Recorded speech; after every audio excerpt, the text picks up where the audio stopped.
Hello, everyone. I'm so glad to be here with so many familiar faces and also new journalists and interested in the work. Kyle and I are going to zip through this presentation on how we made Unheard, which was a project that was a part of the Lawless series that Kyle Hopkins and the Anchorage Daily News partnered on with ProPublica as part of our local reporting network. Our editor, Ariana Tobin, is also on the call and would be happy to answer questions at the end. Unheard's initial work started in 2019, though we published in July of 2020. June 1st of 2020. I'm going to zip through sort of how we teamed up. Kyle and his newsroom had put out a Google form at the end of 2018 asking for stories of sexual assault in the state, an issue that they had covered for decades, an issue that was at the heart of Kyle's reporting in Lawless and the examination of law enforcement in the state. Much to their surprise, and later ours, about 200 people submitted a story then. I suspect from many interviews later that had something to do with the Brett Kavanaugh hearings and Dr. Blasey Ford. Many people brought that up as a reason why they thought it was time to talk about their own story. Fast forward to May of 2019, we took what the Anchorage Daily News had done and in some ways optimized the form, asked for a little more details, and collected another 100 stories of sexual assault. And then my colleague Nadia Sussman and I got busy to calling back as many folks as we could from that list to begin to understand how endemic the issue truly was and how we were speaking to folks who had endured sexual assault over an entire lifetime. Many folks, their first sexual assault was as a child, and maybe by their later adult life finally made a report. After understanding some of what we had and learning from Kyle's and the newsroom's reporting, we decided to host an event in an Arctic village in the northern coast of Alaska. We did that just a few months after launching the call out, maybe a month after launching the call out.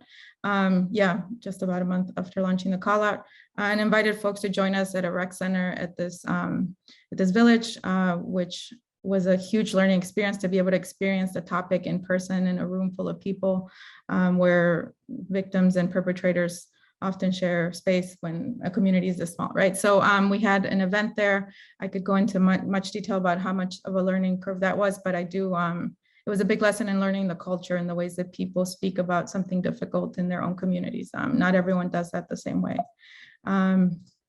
We wrote a little bit about it. If you want to read about who all showed up and how that went, and then also, of course, happy to answer questions.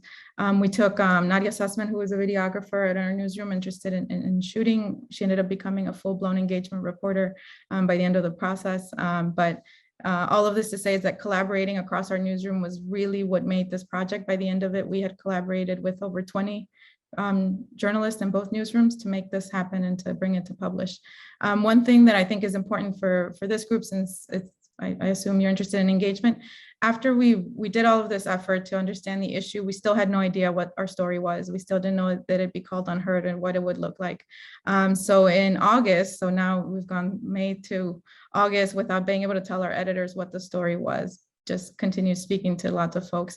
And we did, we had done an analysis of what we did understand about the issue and what people wanted to share and how, but there were still folks missing from that pool of crowdsourcing. So we put out a third ask to folks in Alaska and shared in a transparent manner who we had heard from and who we wanted to hear from in the next iteration of our call out. So here we outline exactly who was still missing from the survivors that we wanted to build this project with. And that led us to really, taking a step back and analyzing everything that we had gathered in our reporting, who we had spoken to, and identified 5 themes that seemed to be the drumbeat of the piece, which was, no matter how old or young these folks were, there were these issues that were, that were themes in almost all of the reporting. So we isolated those 5 themes, gave our editors a list of those 5 themes and the stories we had to back those up.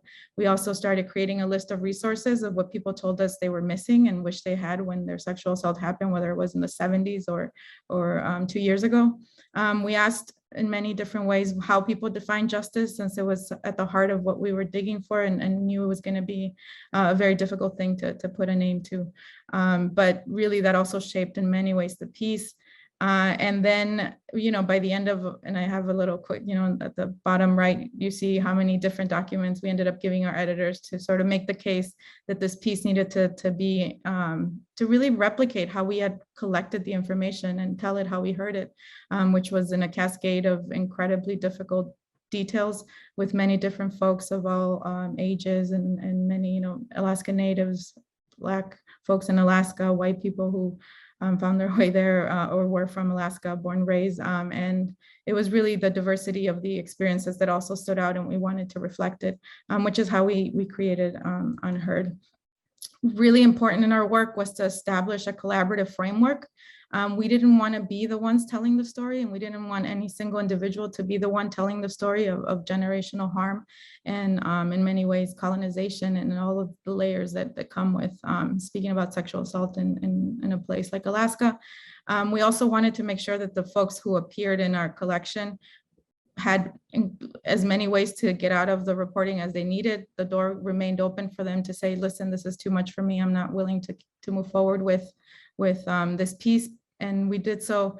We would have these lengthy phone conversations. We would discuss fact checking, and we would always follow up with what we discussed in writing. And by the end of that process, we had created a pretty solid list of ways that folks could participate and what participation would look like. So each of our subjects got one of these emails where we explain our goals and values, and we explain what it would look like to continue, so that there'd be no surprises when we were going to move to the phase of fact checking and really pushing for evidence. We wanted to minimize the ways we could replicate the systems that harm them, including the judicial system. So yes, we need to prove that this happened to you, but we want to make sure we do so in a way that's not going to destabilize all the work that you've done to come through. And again, our goals and values, really important to remind people in as many ways as we're transparent about how we're doing our work, also why we're doing the work. And I think that was tremendously helpful in getting people to the finish line, feeling like they were in control of their story in some ways, and they had agency in what we were creating together. Also, mind you, at this point, they've been with us for over 6 months talking about a story that continued to not really take, shape in the way that we could share with them yet. So a lot of patience from folks. We started to design how we might present these. We knew that we wanted them to be very first person. We wanted people to experience the stories in the own words of the folks that were sharing their stories. And so we started just doing mock writes. These are all fictional. We just started to begin to imagine what they would look like. And by the end of this process, we were pretty clear that we wanted our subjects, our sources, to design the portrait that would be featured in the piece. And so there's a lengthy essay that I recommend that Anne wrote from the Anchorage Daily News wrote about how we did so. So we gave our folks, once they had agreed to continue to move forward, we said, well, help us design a portrait of strength for you. So, who was someone that was instrumental in your recovery? Who was someone that, you care deeply about and you want to sort of invite them to this process? Or what do you wear to feel like yourself? And on your best days, what's a place that makes you feel happy? All of these prompts we gave them, and they designed where they wanted to be photographed. And 3 photographers from the ADN traveled over nearly 10,000 miles to make these portraits in the fall of 2019. So that was also something that really guided the work. Then Agnes Chang designed our, because at some point we had over 20, nearly 30 stories we were going to publish. We said we can't just plug these into the CMS. How do we make every piece of this puzzle make sense? We wanted the captions to be as important as the quotes, as important as the narrative we were giving folks. So Agnes Chang designed a site from scratch where all of this content would live, and where we could really see it. Really, it started to feel like we needed to map it, and we needed to make the site work for the story. So we were incredibly lucky to have Agnes both come with me to Alaska on a reporting trip, and then come back to our newsroom and design what we were thinking and the ways that we were gonna, by this point, by this juncture, we knew we were gonna publish a guide for sources, and the audience, a guide for, the guide was you'll see, I'll show you the guide, but also we wanted to make sure that we had an editor's note included, methodologies included, and we were expanding 5 of the profiles. We ended up publishing 29, 5 of those profiles became Sunday stories that were gonna be full length. So a lot of elements that we ended up needing to create an entire site for. This is what the landing page of the site looks like. We organized the 29 stories by theme. These themes were what rose to the top of each of these person's stories. The age range that we encompassed was 23 to 73, and really covered a vast range from all over the state. And so we went from cities to villages to very small communities, and really hoped that by organizing it in this way, we were getting at the very fiber of what it's like to live in a place where so many people experience sexual assault over generations. And so this is how we designed it. I invite you to scroll through it. It's a scrolling experience pieced with links to further work. And I'm gonna have Kyle, our colleague and from the Anchorage Daily News, talking a bit more about what happened after we published and how we actually distributed through multiple media what we had created. Hi everybody. Yeah, when we started to actually publish these pieces, one thing that we had thought about at the paper was, or one thing we think about sometimes is, as long as we have the print paper, as long as it still exists, how can we kind of use that medium as best we can, take advantage of the papers, the tens of thousands of papers that are going to be actually kind of printed and distributed around the state. And so while we had the entirety of the Unheard stories living in one place online, and with the idea of not singling, making any one person kind of bear the burden of representing the project, we did also want to signal to people that this is each one of these stories is front page news to us. We are highlighting, kind of putting this in front of our audience, stepping aside and letting someone kind of step forward and tell their story on the front page of the paper, each day for a month if possible. I'm not sure I have this slide. Can we go to the next slide? And so these are the first day of the project and the last day of the project. The first was, this collection of all these portraits that the ADN photographers had traveled around the state to do.